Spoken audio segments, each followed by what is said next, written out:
చాలా మంది రామాయణం గురించి చెప్తారు కానీ రామాయణం చదవడం వల్ల ఉపయోగాలు మనకి తండ్రి కొడుకులు ఎలా ఉండాలి, అన్నదమ్ములు ఎలా ఉండాలి, భార్యాభర్తలు ఎలా ఉండాలి, ఎలా ఉండకూడదు అనేది కూడా రామాయణం తెలుస్తూ ఉంటుంది.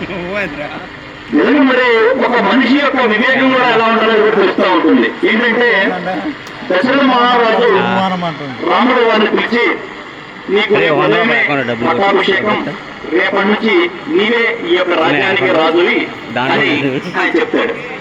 చెప్పగానే అలాగే నాన్నగారు అంటూ వెళ్ళిపోతాడు. తర్వాత పట్టాభిషేకం. కానీ వెళ్ళిన తర్వాత మరి కైకి చెప్తా ఉంటుంది, ఏమని, మీ నాన్నగారు నీకు పట్టాభిషేకం చేయట్లేదు, నీ తమ్ముడు భర్తలు చేస్తూ ఉన్నారు, నేను వనవాసానికి వెళ్ళమన్నారు. అలాగే అమ్మ అన్నాడు.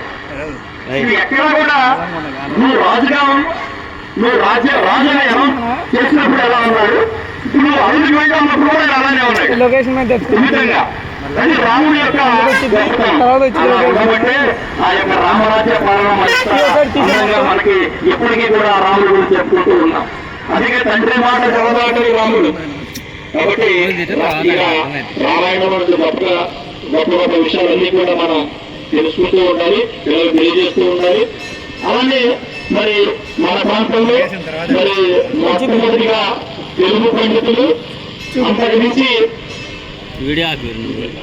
రన్నింగ్ అవుతున్నాయా మరి తెలుగు పండితులు, అంతేకాదు మన తెలుగు సాహిత్యాన్ని వడపోసి ఎంతో మంది విద్యార్థులు తయారు చేసి మరి తదనంతరం పదవి విరమణ చేసి తదనంతరం మరి యువ మోర్చా మరి కిసాన్ మోర్చా అనే దాంట్లో చేరి మరి జిల్లా అధ్యక్షుడిగా తన సేవలు అందిస్తూ మరి ఈ రోజు ఈ కార్యక్రమం అంతా కూడా మరి చింతకాయల రామారావు గారి యొక్క ఆధ్వర్యంలో మరి ఆయన యొక్క కార్యక్రమంలో